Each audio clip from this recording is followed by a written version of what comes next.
नमस्कार दोस्तों, मैं कृष्णा कुमार आज इतिहास एवं संस्कृति के एक महत्वपूर्ण टॉपिक पर बात करेंगे और इसके अंतर्गत हम लोग समझने का प्रयास करेंगे वैदिक के धर्म के संदर्भ में। ये वैदिक धर्म में अगर भारतीय संस्कृति को समझने का प्रयास करते हैं तो भारतीय संस्कृति का अगर बीजारोपण कहा जाए तो ये बीजारोपण वैदिक के धर्म के रूप में होता है, वैदिक संस्कृति के रूप में होता है। तो इसलिए वैदिक के धर्म का अध्ययन बहुत ही इम्पॉर्टेंट है। और जब वैदिक धर्म की बात करते हैं तो इसके दो कालखंड हैं। एक तो कालखंड है ऋग्वैदिक काल के अंतर्गत, यानी ऋग्वैदिक धर्म को हम समझने का प्रयास करेंगे। ऋग्वैदिक धर्म और इसका विकास अगर आप देखेंगे तो 1500 से लेके 1000 BC के बीच होता है। और दूसरा जो इसके एस्पेक्ट हैं उत्तर वैदिक धर्म, राइट। और इस उत्तर वैदिक धर्म को अगर हम समझने का प्रयास करें तो इसका जो कालखंड है ये 1000 से 500 BC के बीच माना जाता है। कुछ लोग 600 BC भी मानते हैं। ऋग्वैदिक धर्म को देखें कि ऋग्वैदिक काल में धर्म का क्या स्वरूप था।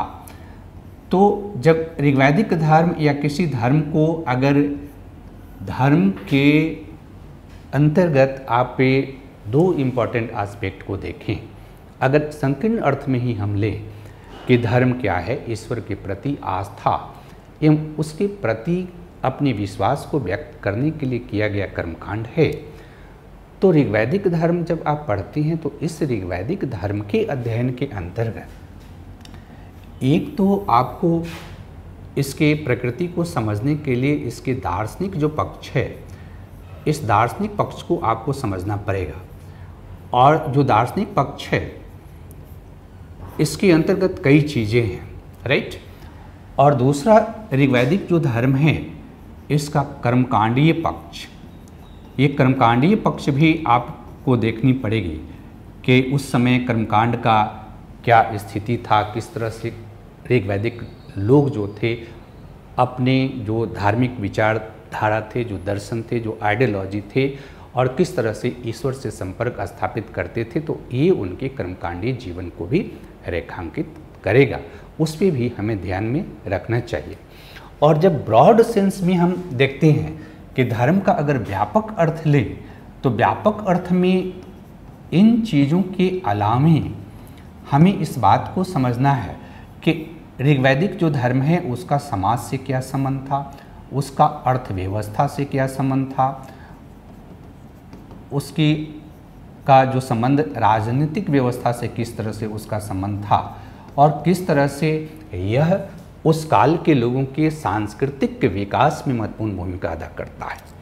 तो ऋग्वैदिक धर्म, जहाँ तक की बात है ऋग्वैदिक धर्म का, तो इस धर्म के अंतर्गत हम मूल रूप से जब दार्शनिक के पक्षों की बात करते हैं तो कुछ इम्पॉर्टेंट चीज़ आप यहाँ पर ध्यान में रखिए कि यह जो है धर्म आदिम आत्मावाद, राइट, यानी यहाँ ये प्रिमिटिव एनिमिज़म में विश्वास करता है। ये बहुत इम्पॉर्टेंट चीज़ है। दूसरा कि ये प्रकृतिवाद में विश्वास करता है, तो यहाँ प्रकृतिवाद को भी आपको देखना पड़ेगा। तीसरा बहुदेववाद,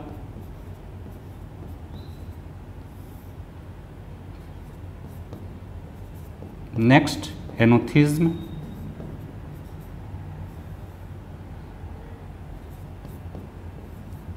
सर्वेश्वरवाद,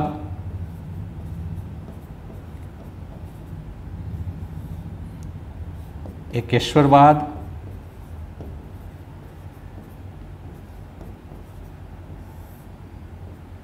और प्रवृत्ति मार्ग, राइट। अगर आप इतने चीज़ों को समझते हैं, ध्यान ये रखना है कि जब हम ऋग्वैदिक के धर्म की बात कर रहे हैं तो इस ऋग्वैदिक धर्म के अंतर्गत हमने कहा कि आदिम आत्मावाद की संकल्पना ऋग्वैदिक धर्म में है। ऋग्वैदिक धर्म प्रकृतिवाद में विश्वास करता है। ऋग्वैदिक धर्म जो है बहुदेवाद में विश्वास करता है। ऋग्वैदिक लोग जो है एक नए कॉन्सेप्ट का विकास करते हैं जिसको हम कहते हैं हेनोथिज्म, और उसके बाद सर्वेश्वरवाद में भी विश्वास करते हैं, एकेश्वरवाद में विश्वास करते हैं, प्रवृत्ति मार्ग में विश्वास करते हैं। तो क्या है ये कॉन्सेप्ट? अगर आप ऋग्वैदिक धर्म को समझने का प्रयास करते हैं तो आदिम आत्मावाद का मतलब होता है कि जो ऋग्वैदिक के आर्य हैं वह प्रत्येक जो चीज़ है, प्रत्येक वस्तु है, चाहे वो निर्जीव हो सजीव हो, सब में एक डिवाइन पावर में विश्वास करते हैं, राइट? कि हर चीज़ में जितनी भी वस्तुएं हैं, चाहे वो निर्जीव है सजीव है, उसमें सब में देवत्व का गुण है, सब में डिवाइन पावर है, जिसको हम आदिम आत्मावाद के नाम से जानते हैं। और उसका वैल्यू है समाज को अगर आप बेहतर रूप से संचालित करने का प्रयास करते हैं तो आप को इस बात में विश्वास रखनी चाहिए कि प्रत्येक वस्तु जो हमारी प्रकृति में है वो हमारे लिए सम्मानजनक है, रिस्पेक्टफुल है, और उसमें दैवीय गुण है। इसी को आदिम आत्मावाद कहते हैं। चूँकि वो आदिम आत्मावाद में विश्वास करते हैं इसलिए प्रकृति की विभिन्न वस्तुओं की पूजा भी करते हैं, और चूँकि प्रकृति के अलग अलग स्वरूप की आराधना करते हैं, उसको देवता के रूप में मान करके उसका मानवीकरण करते हैं और उसकी मानवीकरण करके उसकी आराधना करते हैं। तो इसके कारण बहुदेवाद का कॉन्सेप्ट डेवलप होता है, क्योंकि ऋग्वैदिक जो देव मंडली है, अगर इसकी देव मंडली को बात करें तो इसकी देव मंडली में 33 प्रमुख देवताओं की चर्चा है। यानी ऋग्वैदिक के जो आर्य हैं वो 33 प्रमुख देवताओं का आराधना करते थे, और इन 33 प्रमुख जो देवता हैं उन देवताओं को 3 वर्गों में बांटा गया है। उसमें से कुछ देवताओं को ये पृथ्वी स्थानीय देवता यानी पृथ्वी स्थान के देवता मानते हैं, कुछ देवताओं को अंतरिक्ष से संबंधित देवता के रूप में वो मानते हैं, और कुछ देवताओं को वो आकाश से संबंधित देवता के रूप में मानते हैं। तो अगर आप देखेंगे पृथ्वी स्थानीय देवता में अग्नि है, सोम है, खुद पृथ्वी भी पृथ्वी स्थानीय देवता के रूप में है। अंतरिक्ष स्थानीय देवता के रूप में वो इंद्र को मानते हैं, वार्जन्य को मानते हैं, मरुत को मानते हैं, और आकाश स्थानीय जो देवता है उसमें वरुण है, मित्र है, सूर्य है, सविता है, रुद्र है। तो एक तो उनके देव मंडली में इतने ज़्यादा देवता हैं जिसके कारण ये कहा जाता है कि मूल रूप से ऋग्वैदिक आर्यों का जो धर्म है वो बहुदेवाद में विश्वास करता है। लेकिन बहुदेवाद के बाद उन्होंने एक कॉन्सेप्ट डेवलप किया जिसको हम हेनोथिज्म कहते हैं। हेनोथिज्म का मतलब क्या है कि जब वो अलग अलग देवताओं की पूजा करते हैं तो एक किसी देवता की पूजा करते हैं तो उसे सर्वोच्च देव के रूप में उसकी आराधना करते हैं, फिर दूसरे समय दूसरे देवता की पूजा करेंगे तो उसको सर्वोच्च देव के रूप में उसको मान के आराधना करते हैं। इसको हम हेनोथिज्म का कॉन्सेप्ट कहते हैं। ये हिंदू धर्म में आज भी है। बाद में सर्वेश्वरवाद का कॉन्सेप्ट डेवलप कर गया कि सभी ईश्वर में वो विश्वास कर रहे हैं, सभी को समान भी दे रहे हैं, और लास्टली फिर सभी ईश्वर को एक ही शक्ति से, एक ही स्रोत से अपनी शक्ति प्राप्त करते हुए वो दिखाते हैं। इसके आधार पर वहाँ ऋग्वेद के अंतिम चरण में एकेश्वरवाद की संकल्पना भी दिखाई देती है। दूसरा कि यहाँ पर आपको समझनी है प्रवृत्ति मार्ग भी है। देखो प्रवृत्ति मार्ग का मतलब क्या होता है कि वो ईश्वर की आराधना किसके लिए करते थे। तो ऋग्वेद में मोक्ष की अवधारणा नहीं है, यानी ईश्वर की आराधना मोक्ष प्राप्ति के लिए नहीं करते थे। ईश्वर की आराधना अपने भौतिक जीवन को बेहतर करने के लिए करते थे, यानी कि वीर पुत्रों की कामना के लिए करते थे, युद्ध में विजय के लिए करते थे, रथ के लिए करते थे, घोड़ा के लिए करते थे। तो ये जो धर्म है, इस धर्म को एक तरह से यह भी कहा जाता है कि भौतिकवादी धर्म है। इन धर्म का केंद्र है अपने भौतिक जीवन को, अपने लौकिक जीवन को बेहतर बनाना। इसलिए इनके धर्म का संबंध पारलौकिकता से ज़्यादा लौकिकता की ओर था।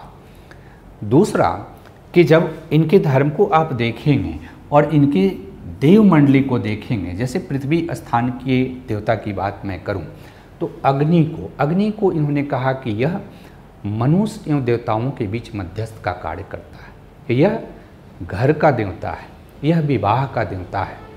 सोम वनस्पति का देवता है, इंद्र युद्ध का देवता है, वर्षा का देवता है, वरुण रीत का धारक है। रीत का कॉन्सेप्ट यहाँ पर आता है ऋग्वेद काल में, और रीत का कॉन्सेप्ट जो आता है उस कॉन्सेप्ट के अंतर्गत ये माना जाता है कि वरुण एक ऐसा देवता है जो प्राकृतिक व्यवस्था का नियामक है, यानी प्रकृति प्राकृतिक नियम से संचालित होती है। देवता के लिए भी नियम है, और अगर देवता भी उस नियम की अवहेलना करते हैं तो वरुण उसको दंडित करता है। राइट, तो अलग अलग देवता अलग अलग विषय वस्तु से संबंधित हैं, और वो अलग अलग देवी देवताओं की पूजा करते हैं।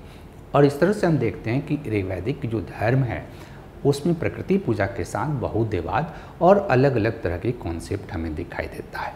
दूसरा कि ऋग्वैदिक धर्म के कर्मकांडीय पक्ष को अगर आप देखेंगे तो वैदिक धर्म के कर्मकांडीय पक्ष के अंतर्गत एक तो महत्वपूर्ण है बलि, और दूसरा है स्तुति, और तीसरा है यज्ञ।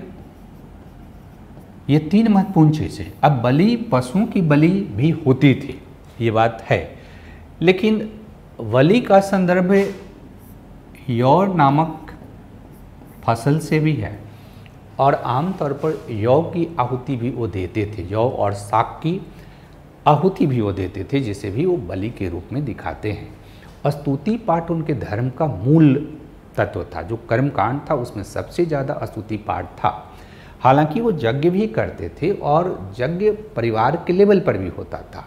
इसके अलावा कई तरह के कर्मकांड करते थे। जन्म के संदर्भ में कर्मकांड करते थे, मृत्यु के संदर्भ में कर्मकांड करते थे, विवाह नामक संस्था स्थापित हो चुकी थी तो विवाह के अवसर पर भी कर्मकांड किया जाता था। ये बात ध्यान में रखिए कि हिंदू धर्म के अंतर्गत भी विवाह क्या है, तो विवाह जीवन यात्रा संस्कार है। उसके अवसर पर हम ईश्वर की पूजा करते हैं, तो ये भी उनके धर्म का एक पक्ष था जो कि उनके सामाजिक जीवन से भी अंतः संबंधित होता है। इसके अलावा अगर मृतक संस्कार की बात करें तो मृतक संस्कार हमेशा आपके धर्म का पक्ष होता है। ऋग्वैदिक काल में कब्र में भी मृतकों का संस्कार करते थे और दाह संस्कार भी करते थे, अग्नि में जलाते भी थे। तो धर्म का जो संदर्भ था ऋग्वैदिक काल में, एक तरह से यह जनजातीय धर्म था, और इसके आयाम जो है ये बहुआयामी है। एक दो चीज़ और इसमें इम्पॉर्टेंट है कि ऋग्वैदिक जो देव मंडली है उस देव मंडली में पुरुष देवताओं की प्रधानता है, स्त्री देवियाँ बहुत कम हैं। हालांकि कुछ की चर्चा है, उषा जो भोर की देवी है, अरण्य जो जंगल की देवी है, तो उसकी चर्चा है, लेकिन आमतौर पर जो देवियाँ हैं उनका उल्लेख कम है। चूँकि आर्यों का समाज पितृसत्तावादी समाज था, इसलिए उसमें के जो देव मंडली है उस देव मंडली में जो देवियां हैं उनको गौण स्थान दिया गया है। तो ये तो इनका धार्मिक पक्ष हुआ। यह जो धार्मिक पक्ष है ये किस तरह से उनके सामाजिक जीवन से जुड़ा हुआ है, आप कैसे इसके आधार पर उनके सामाजिक जीवन को समझ सकते हैं। तो देखो, ऋग्वैदिक जो आर्य हैं एक जनजातीय समाज का प्रतिनिधित्व करते थे, लेकिन जब धीरे धीरे समाज का विकास होने लगा तो समाज का विकास हुआ तो ऋग्वेद के पुरुष सूक्त में जो वर्ण व्यवस्था की परिकल्पना की गई है उसमें बताया गया कि आदि पुरुष से वर्ण व्यवस्था की उत्पत्ति होती है। यानी यहाँ फिर वर्ण व्यवस्था की उत्पत्ति को धर्म से संबद्ध करने का प्रयास किया गया है। दूसरा कि अगर देवमंडली देखते हैं तो उसमें ज़्यादातर देवता पुरुष देवता है। चूँकि इनका समाज पितृसत्तावादी था इसलिए इसमें महिलाओं को गौण स्थान प्राप्त है, और इसलिए जो सामाजिक व्यवस्था डेवलप करती है ऋग्वैदिक काल में, वर्ण आधारित सामाजिक व्यवस्था का जो विकास प्रारंभ होता है उस विकास में धर्म का रोल रहा है, और स्त्रियों के प्रति जो व्यवहार था उस व्यवहार में भी धर्म का संबंध है। इसलिए जब समाज को आप समझने का प्रयास करेंगे तो बिना धर्म को आप समाज नहीं समझ सकते हैं। किस तरह से यह आर्थिक जीवन से संबद्ध था, तो आर्थिक जीवन से इस कारण से संबद्ध था कि धर्म के अवसर पर जब ये यज्ञ करते हैं तो दान देते हैं, दक्षिणा देते हैं। इसकी परिकल्पना जो है ऋग्वैदिक काल से ही मिलती है। यानी ऋग्वैदिक के काल के अंतर्गत ये जो वस्तुओं का संचरण है, वस्तुओं का विनिमय है, जिसको हम पारस्परिकता पुनर्वितरण के रूप में भी देखते हैं, उसमें भी धर्म का संबंध है। क्योंकि जब एक राजा दूसरे राजा को पराजित करता था, उसकी वस्तुओं का अपहरण करता था, तो वस्तुओं का अपहरण करके फिर विदत में रखा जाता था और फिर उसके माध्यम से वितरण किया जाता था। तो हर जो उनका वर्क है उसमें धर्म का संबंध है। राजनीतिक व्यवस्था से किस तरह से यह संबंधित है, तो चूंकि जितने भी आप पे जो सूक्त पढ़ते हैं, ऋग्वेद के मंत्र पढ़ते हैं, तो उसमें आप देखेंगे कि इंद्र जो है उनके युद्ध का देवता है। तो राजा जब भी युद्ध करता था इंद्रदेव की पूजा करता था और उन्हें विश्वास था कि जो देवता हैं वो उनको युद्ध में विजयी बनाएंगे, और विजयी बनाएंगे तो उसके लिए भी वो बलि और यज्ञ करते थे। तो टोटल रूप में अगर आप देखें कि ऋग्वैदिक जो धर्म है उस धर्म का संबंध जो है इनके धार्मिक जीवन के साथ साथ इनके गैर धार्मिक जो जीवन है, यह धर्म जो है मनुष्य के भौतिक जीवन के साथ साथ आध्यात्मिक जीवन दोनों को एक तरह से इंटीग्रेट करता है, समन्वय करता है। इसलिए धर्म का संबंध जीवन के विविध आयामों से है। दूसरी बात है कि जब हम धर्म पढ़ते हैं तो धर्म के पक्ष पर ज़्यादा बल देते हैं। तो इस तरह से हमने ऋग्वैदिक के धर्म को समझने का प्रयास किया। उत्तर वैदिक काल के धर्म का जब अध्ययन करते हैं तो उत्तर वैदिक काल में हमें देखना होगा कि ऋग्वैदिक के जो धर्म है उस ऋग्वैदिक धर्म से उत्तर वैदिक के धर्म के अंतर्गत कौन कौन सी चीज़ निरंतर रहती है और कौन कौन सी चीज़ परिवर्तन होता है। तो अगर ऋग्वैदिक काल की बात हम करें, ऋग्वेद में हम लोगों ने पढ़ा भी ऋग्वैदिक काल के संदर्भ में कि ऋग्वैदिक काल में धर्म का जो पक्ष है उस धर्म के पक्ष के अंतर्गत आदिम आत्मावाद की अवधारणा, बहुदेवाद की अवधारणा, प्रकृतिवाद की अवधारणा, हेनोथिज्म की अवधारणा, सर्वेश्वरवाद की अवधारणा, एकेश्वरवाद की अवधारणा, ये सारी अवधारणाएं उत्तर वैदिक काल में निरंतरता को प्रदर्शित करती है। दूसरा कि ऋग्वैदिक काल में जो देव मंडली है उसमें से कुछ देवता उत्तर वैदिक काल में भी अपनी निरंतरता को दिखाते हैं। लेकिन सबसे महत्वपूर्ण चीज़ हमें जो जानना है वो जानना है परिवर्तन, कि इस काल में ऋग्वैदिक काल से धर्म के पक्ष में क्या क्या महत्वपूर्ण परिवर्तन होता है।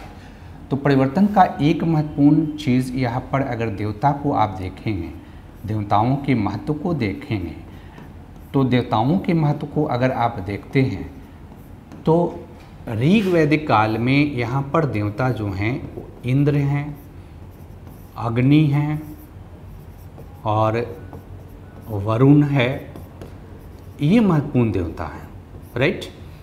लेकिन उत्तर वैदिक काल में इनकी जगह पर प्रजापति, राइट, विष्णु और रुद्र, ये तीन महत्वपूर्ण देवता जो है यहाँ पर सबसे ज़्यादा महत्वपूर्ण बन जाते हैं। जबकि विष्णु और रुद्र जो है दोनों ऋग्वेद में मिलते हैं, लेकिन ये गौण देवता के रूप में हैं, इनका बहुत महत्व नहीं है। अब जो है ये दोनों बहुत ही महत्वपूर्ण हो जाते हैं और कहा जाता है कि प्रजापति जो है सृष्टि का निर्माता हैं, राइट, विष्णु जो हैं सृष्टि का पालन करता है और रुद्र जो है संहार करता है, राइट। एक और देवता यहाँ पर बहुत ही महत्वपूर्ण बनता है जो कि पूषण। पूषण जो ऋग्वेद में पशुओं का देवता था, अब ये पूषण जो है ये शूद्रों का देवता बन गया, राइट। दूसरा जो महत्वपूर्ण परिवर्तन होता है कि यहाँ पर जो यज्ञ है एवं बलि है, राइट, ये बहुत सरल थे, राइट। यहाँ पर आकर के कर्मकांड जटिल हो जाते हैं, यानी कर्मकांडों की जटिलता बढ़ती है। यानी अब बड़े बड़े सार्वजनिक यज्ञ और व्यक्तिगत यज्ञ किए जाते हैं। सार्वजनिक यज्ञों में रासु यज्ञ, राजा के राज्याभिषेक के अवसर पर, वाजपेयी यज्ञ जिसके अवसर पर रथ दौड़ का आयोजन किया जाता था और उस रथ दौड़ में राजा का घोड़ा अपने बंधु बांधवों से आगे निकलता था। अश्वमेध यज्ञ जिसमें एक घोड़े को अभिषिक्त कर छोड़ा जाता था और जिन जिन इलाके में वह घोड़ा जाता था उस इलाके को उस राजा के अधीन माना जाता था। यानी कि अगर आप अभी देखें कि पहले के जो यज्ञ थे उसके उद्देश्य थे भौतिक जीवन को बेहतर करना, अभी का उद्देश्य भी भौतिक जीवन को बेहतर करना है। लेकिन जो 3 महत्वपूर्ण सार्वजनिक यज्ञ हैं उसके माध्यम से राजा की शक्ति में वृद्धि हो रही है, राजनीतिक शक्ति को राजा बढ़ा रहा। इसके अलावे यहाँ पर अगर हम यज्ञ की बात करते हैं तो यज्ञ जो है, चाहे वो रासु यज्ञ हो, चाहे वाजपेयी यज्ञ हो, चाहे अश्वमेध यज्ञ हो, इन तीनों ही यज्ञों के माध्यम से उत्पादकता में वृद्धि की संकल्पना का विकास भी किया जाता है, जो कि बड़ा महत्वपूर्ण आयाम है। इसके अलावा पहले यज्ञ जो होती थी साधारण रूप में आप घर में भी कर लेते थे, अब यज्ञों में मंत्रों की शुद्धता पर बल दिया जाने लगा। और उत्तर वैदिक काल में इसके साथ साथ क्या हो रहा कि जो व्यक्तिगत यज्ञ है, व्यक्तिगत यज्ञ के अंतर्गत पंच महायज्ञ के कॉन्सेप्ट का विकास किया जाता है। यानी 5 महत्वपूर्ण जो यज्ञ है, 5 महत्वपूर्ण यज्ञ जो वैदिक धर्म में विश्वास करते हैं, उत्तर वैदिक धर्म में विश्वास करते हैं, उनको करना चाहिए। देव यज्ञ, ऋषि यज्ञ, अतिथि यज्ञ, भूत यज्ञ और पितृयज्ञ। तो ये पंच महायज्ञ की जो अवधारणा आती है, जो यज्ञ की जो महत्व है उसको रेखांकित करती है और मजबूत करती है। और यज्ञ के साथ साथ यहाँ पर एक और महत्वपूर्ण चीज़ डेवलप होता है, मोक्ष की अवधारणा।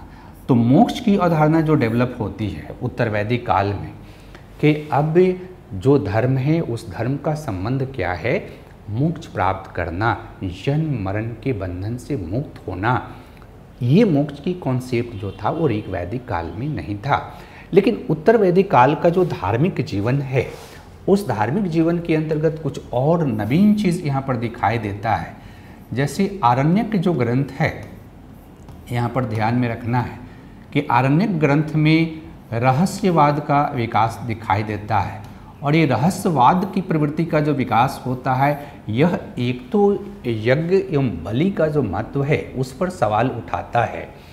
दूसरा कि यह निवृत्ति मार्ग के विकास का मार्ग भी प्रशस्त करता है। निवृत्ति मार्ग का मतलब है कि संन्यासवाद का जो कॉन्सेप्ट है, इस संन्यासवाद के कॉन्सेप्ट का विकास जो है हमें उत्तर वैदिक काल में आरण्यक ग्रंथों में दिखाई देता है। और फिर उपनिषद में आप आएंगे तो उपनिषद में हमें सृष्टि की उत्पत्ति कैसे हुई, राइट, इसकी परिचर्चा मिलती है। और सृष्टि की उत्पत्ति की व्याख्यान के साथ साथ कर्म की अवधारणा, पुनर्जन्म की अवधारणा और मोक्ष प्राप्त करने के जो साधन, पहले यज्ञ को माना जाता था कि यज्ञ अगर आप शुद्ध मंत्रोच्चारण, उपनिषद में यज्ञ एवं बलि की आलोचना की गई है, क्योंकि कहा गया है कि यज्ञ एवं बलि जो है निरर्थक हैं, इनसे कुछ नहीं हो सकता। भवसागर को पार करने में ये कोई आपकी मदद नहीं करेंगे। मोक्ष अगर मिलेगा तो मोक्ष आपको मिलेगा या तो भक्ति से, या तो कर्म से, या ज्ञान से। और उपनिषद में अद्वैतवाद की संकल्पना का भी विकास होता है और उपनिषद में सार्वभौमिक आत्मा की कॉन्सेप्ट का भी विकास होता है। तो एक तरह से उपनिषद आते आते जो वैदिक धर्म है, टोटल वैदिक धर्म के रूप में काफ़ी परिवर्तन हो जाता है। और इस तरह से हम देखते हैं कि उत्तर वैदिक काल का जो धार्मिक जीवन है, वो धार्मिक जीवन जो है एक तरह से पहले से ज़्यादा जटिल है। और भी चूँकि बहुआयामी प्रवृत्ति हमें ऋग्वैदिक काल में ही दिखाई देती है, लेकिन बहुआयामी प्रवृत्ति का विकास आगे भी होता है। लेकिन जो सबसे महत्वपूर्ण पक्ष है जिसकी चर्चा हमने आपको शुरू में ही बताया कि अगर वैदिक धर्म का अध्ययन करते हैं तो ये वैदिक जो धर्म है इसका समाज से क्या संबंध है? तो समाज में अगर आप वर्ण व्यवस्था की बात करें या फिर आप आश्रम व्यवस्था की बात करें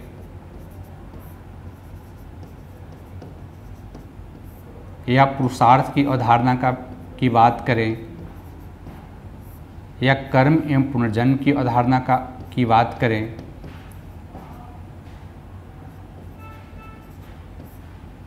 तो ये सब हमारी सामाजिक व्यवस्था से जुड़े हुए हैं और जो सामाजिक व्यवस्था है उसका संबंध धर्म से है, क्योंकि कर्म की अवधारणा एवं पुनर्जन्म की अवधारणा वर्ण व्यवस्था से संबद्ध होती है और वर्ण व्यवस्था के अंतर्गत जो शूद्र हैं उनको आश्रम व्यवस्था से बाहर रखा जाता है, उनको पुरुषार्थ से बाहर रखा जाता है, उनको कहा जाता है कि वो मोक्ष के अधिकारी शूद्र के रूप में मोक्ष प्राप्त नहीं कर सकते हैं। उसी तरह से पितृसत्तावादी व्यवस्था जो है धर्म के माध्यम से स्ट्रॉन्ग होती है और महिलाओं की जो निम्न स्थिति है उस महिलाओं की निम्न स्थिति को भी धर्म के माध्यम से बनाया जाता है, क्योंकि उत्तर वैदिक काल में आप देखेंगे कि महिलाओं के जो यज्ञोपवीत संस्कार है उसको अब कम करने पर बल दिया जाने लगा है। उत्तर वैदिक काल में स्त्रियों की जो स्थिति में गिरावट होती है उसको धार्मिक समर्थन प्राप्त होता है। दूसरा कि ये जो धर्म है इसका आर्थिक पक्ष क्या है, अर्थव्यवस्था से ये किस तरह से जुड़ा हुआ है। तो धर्म का इस्तेमाल संसाधनों के वितरण के लिए किया जाता है, संसाधनों के वितरण के लिए। ये बात ध्यान में रखिए कि धर्म का उपयोग करके जो समाज के अभिजात वर्ग है तथाकथित ब्राह्मण एवं क्षत्रिय जो वर्ण के लोग हैं, धर्म का उपयोग संसाधन को अपनी ओर लाने के लिए करते हैं, क्योंकि उत्तर वैदिक काल आते आते बड़े पैमाने पर दान दक्षिणा दिया जाता है और उससे ब्राह्मणों की आर्थिक समृद्धि बढ़ती है। राजा भी चूंकि अब कृषि आधारित अर्थव्यवस्था हो गई है, हमने कहा कि धर्म के अंतर्गत उत्पादकता को बढ़ाने पर बल दिया जाता है, तो अर्थव्यवस्था का विकास होता है। उस आर्थिक संसाधन को अपनी ओर खींचने के लिए ब्राह्मण और क्षत्रिय दोनों प्रयास करते हैं। अंतिम समय में आप देखते हैं कि ब्राह्मण क्षत्रिय संघर्ष भी दिखाई देता है, जो कि ऋग्वैदिक धार्मिक जीवन का उनके आर्थिक जीवन से संबद्ध होने की प्रक्रिया को दिखाता है। राजनीतिक का हमने ऑलरेडी पहले ही चर्चा किया कि किस तरह से धर्म जो है राजनीतिक सत्ता, धर्म के का उपयोग राजनीतिक सत्ता के लिए किया जाता है, क्योंकि ऋग्वैदिक काल में राजा यज्ञ करता था युद्ध में विजयी होने के लिए। उत्तर वैदिक काल में राजसु यज्ञ, वाजपेयी यज्ञ और अश्वमेघ यज्ञ, ये तीनों ही यज्ञ क्या करते हैं कि राजा की जो शक्ति है उसको स्थापित करते हैं और जो संस्कृति डेवलप होती है, यानी जीवन के जो विविध पक्ष हैं, चाहे विवाह हो, परिवार हो, नातेदारी हो, गीत हो, संगीत हो या कला के जो विविध आयाम जो डेवलप होंगे बाद के दिनों में, अभी कोई भौतिक रूप में कला का विकास में नहीं दिखाई देता है, तो ये सब सांस्कृतिक जीवन इससे जुड़ा हुआ है। अब एक महत्वपूर्ण चीज ये है कि जो वैदिक धर्म पढ़ते हैं तो इस धर्म का आखिर क्या प्रभाव रहा सोसाइटी में। तो सोसाइटी वर्ण आधारित तो हुई ही, आर्थिक विकास में इनका योगदान भी है और अर्थव्यवस्था के संदर्भ में कुछ नकारात्मक भी चीजें हैं, क्योंकि बलि में बड़े पैमाने पर पशुओं की बलि दी जाती थी जिससे संसाधन नष्ट होते थे। राजनीतिक सत्ता का केंद्र जो है धर्म राजनीति से संबद्ध होता है और जिसके पास राजनीतिक पावर था वह धर्म का इस्तेमाल अपने राजनीतिक पावर को बनाए रखने के लिए करता था। इसके अलावा अगर विज्ञान के विकास की बात करें तो धर्म के माध्यम से विज्ञान का विकास भी होता है, क्योंकि आर्यों ने जब यज्ञ वेदी का निर्माण किया तो उससे मैथमेटिक्स का विकास होता है। इसके अलावा जो पशुओं की बलि दी जाती है तो पशु शल्य क्रिया विज्ञान के बारे में भी इनको जानकारी प्राप्त होती है। और इसके साथ ही साथ जब वैदिक के मंत्रों का या वैदिक और उत्तर वैदिक काल दोनों ही के जीवन को अगर आप देखेंगे तो जीवन को देखेंगे तो उसमें आपको ये बात पता चलेगा कि इन्हें खगोल विज्ञान के बारे में भी जानकारी प्राप्त होती है, मौसम के बारे में इनको जानकारी प्राप्त होती है, इसके अलावे जो लौकिक के जो धर्म है, यानी जो भारत में ऑलरेडी पहले से जो मूल निवासियों का धर्म था, उसको भी उत्तर वैदिक काल में संबद्ध किया जाता है। जादू, टोना, तंत्र, मंत्र, और उसके माध्यम से चिकित्सा की व्यवस्था भी हमें दिखाई देती है कि चिकित्सा के रूप में भी उपयोग किया जाता है जादू, धर्म, और मंत्र का। तो कुल मिला के आप देखेंगे तो जीवन के विविध आयाम जो है इनके धर्म से जुड़े हुए थे, और इसलिए ऋग वैदिक के और उत्तर वैदिक काल का जो धार्मिक जीवन है, वह धार्मिक जीवन उस काल के लोगों के संपूर्ण जीवन से अंतः संबंधित है। और इस तरह से आप इन चीज़ों को समझ सकते हैं। Thank you.